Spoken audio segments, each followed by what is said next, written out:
Dando continuidade aqui nas perguntas, é uma pergunta muito pertinente, inclusive. Inteligente, mais uma pergunta muito inteligente e bem polêmica. Professor, por que Jesus teve 12 discípulos? Se era poderoso, se Jesus era poderoso, para que ter um monte de gente atrasada junto com ele? Não era atrasado, os discípulos eram evoluídos. Hã? É só você ver as histórias dos discípulos, você vai ver que realmente os discípulos eram assim, era de um atraso sem tamanho. Eram gente que não tinha consciência nenhuma. Um era pescador, ogro, o outro tinha um probleminha daqui, o outro era um cobrador de imposto, o outro que não sei o que. Rapaz, foi pego pessoas assim, que você fala assim, minha nossa, mas que bando de atrasado é esse daí? Tinha pessoas muito mais inteligentes, muito mais capacitadas para ser discípulos de Jesus. E aí começam as historinhas aonde as pessoas começam com as desculpas, falando assim, não, esses foram escolhidos antes de vir para o planeta. Então Jesus está meio ruinzinho de amigos do outro lado do céu, porque os espíritos encarnados aqui eram bem ruinzinhos, né? Era cada pergunta que não tinha lógica, eram gente brigando que não tinha cabimento, eram pessoas que negaram Jesus, outros que traíram Jesus por moedinhas. A hora que você vai fazer uma análise, você fala assim, não, tem uma coisa muito errada aí, né? Esses discípulos de Jesus, olha, no mínimo, rapaz do céu, isso aí tá muito falho, tá muito ruim.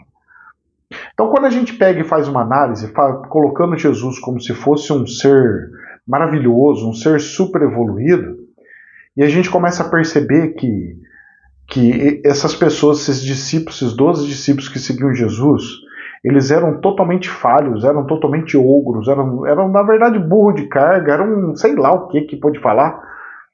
Não fecha a conta, não fecha a conta dentro de uma certa evolução, não fecha. E aí era para quê? Para não destacar o poder de Jesus? Era para que não pegasse e sombreasse o poder de Jesus?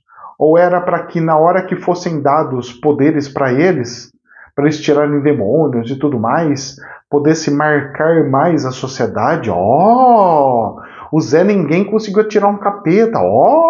Eles têm mais poder do que os caras dos tabernáculos e tudo mais. Pode até ser, sabe?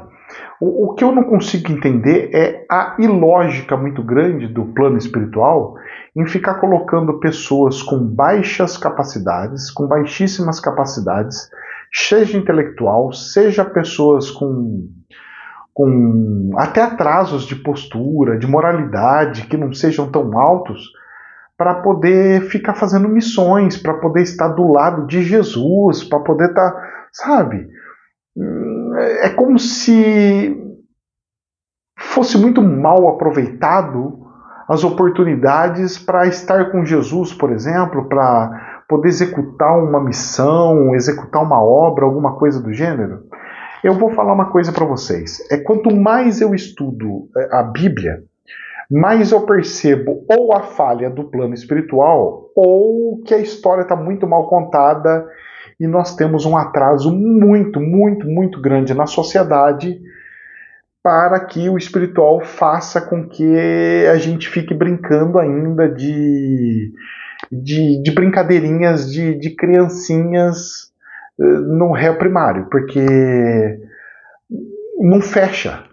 A lógica ela é tão lógica, ela é tão normal, ela é tão assim natural, que quando eu vejo historinhas como essa e o povo tendo que engolir, e o povo engolindo, inclusive, me assusta muito, me assusta muito. A história dos 12 apóstolos. Porque tem que ser 12. Tudo bem.